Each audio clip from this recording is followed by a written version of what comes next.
Hello, this is Jeb Hallett, and I'm welcoming you back to another discussion of Artful Thinking.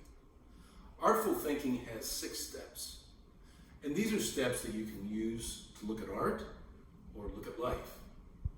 The first step is to observe carefully and describe as accurately as you can. The second is to look for any complexity or ambiguity in the piece of art or the situation. The third is to put it into some kind of context or connectivity. What do you know about the artist? Is there a socioeconomic theme about which this art was done? The next step, step 4, is to openly discuss your feelings, your bias, your emotions that relate to the piece of art or the situation. And the final 2 steps are really important. Is there something about it that could be improved? And if so, the final step, what would it be? So let's turn now to this piece of art. And I'll begin these 6 steps. We'll go through these 6 steps quickly, and I hope that you will be thinking about them as well. So what do I see? Looks like a woman who's bending forward. She has her index finger over her mouth. And the title of this painting is Shush by Westmark. Above her nose, we see witchcraft equals power. And then my eye is caught by this military insignia. I also see that this looks like a dress pattern, and there are many things that are written on it. And so let's get up a little closer and look at some of those details. The first thing I see is this particular quote: fold line for oppression within intimate association of the oppressor.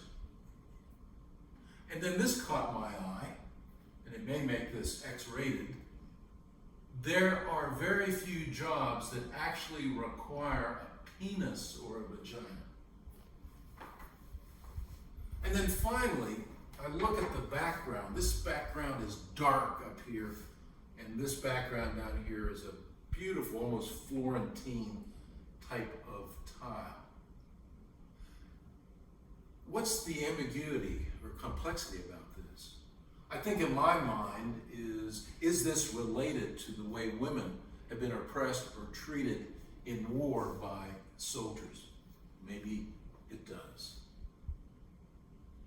And what's the context? Well, the context is that Westmark is an artist from Florida, and he did a series on the oppression and struggle of women.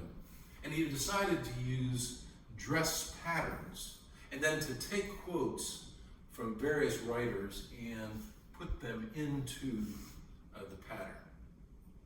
John is also the winner of the Elizabeth and Mallory Factor Award for Best Contemporary Artist at the Gibbs Museum of Art. So that is the context of Westmark. How do I feel about this? When I first saw it, it really engaged me. I saw this military insignia, I saw some of these quotes, and I thought this must be about oppression of women during war. And having been in the military, that really disturbed me. And so it really gave me a lot of emotion to look at it, and it still does. Can the painting be improved? Well, maybe you see some things you'd like improved, but I actually like it the way it is. But what can be improved? I think what can be improved is the way we treat women and the way we protect them in time of conflict. And so the final step, what are we going to do about it? I think we need to continue to focus on decreasing domestic violence and certainly the oppression during war. So the 7 steps we've gone through, and I'd like for you to try them at home. Number 1, look and describe carefully. Number 2, what is the complexity or the ambiguity in the art? Number 3, put it in context. The artist, maybe a socioeconomic theme. Number 4, how do you feel about it? And are there biases about how you feel about it? And number 5, can it be improved? And if so, number 6, how would you do it? When this pandemic is over and we can return to museums of art, please go and use Artful Thinking. And if you're in Charleston, please come to the Gibbs Museum of Art. We would love to see you. Have a good week and stay well.